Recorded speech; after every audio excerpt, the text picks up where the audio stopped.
Now let's talk about load balancing. I know we already spoke about load balancing a little bit at the beginning, but load balancing is essentially the art to distribute load across the multiple instances of that service.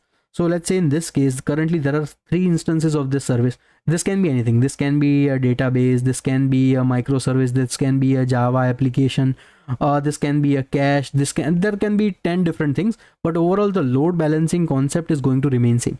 What this means is that currently this load balancer, it will know that all of these services, they are up and running. So for that, it will probably do some health check, that it is going to send out a message every single like 1 millisecond to make sure that whether the system is up and running or not.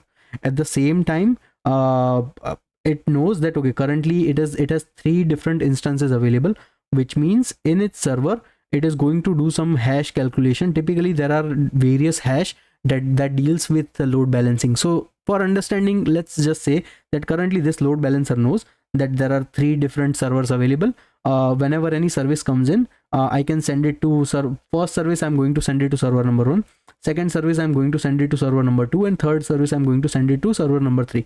Now when the fourth service comes in, it is going to send back to the server number 1 again, and this is how it is going to do it. Now this is one way, this is a hash where it determines that how it is going to send the service to the backend. Now in my opinion, this is a very bad hash, and I'll tell you why later subsequently in this video. But first let's understand, coming back to our load balancer. Now this load balancer is actually dealing with these 3, and it is continuously checking that what is the health status of this.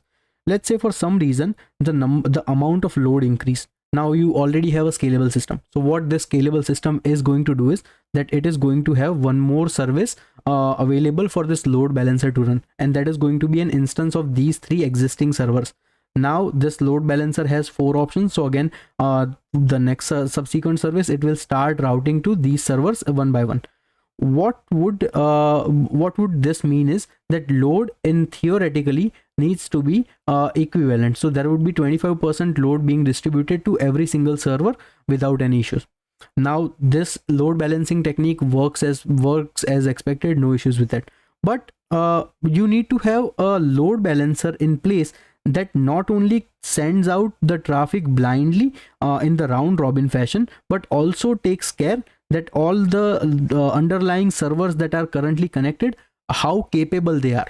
Which means that it could be possible that, let's say that this service server number 2, or this second transaction that came in for this particular server, that was quite huge.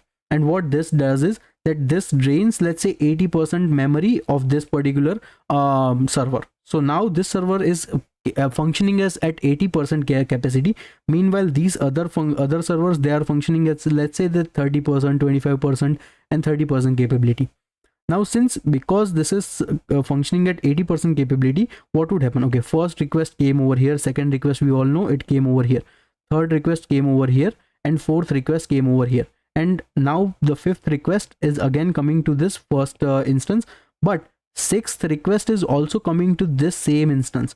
What this effectively does is that it could be possible that this was already 80% down in terms of its capability, and now it's almost like 99% down, because there is one more request that it needs to solve.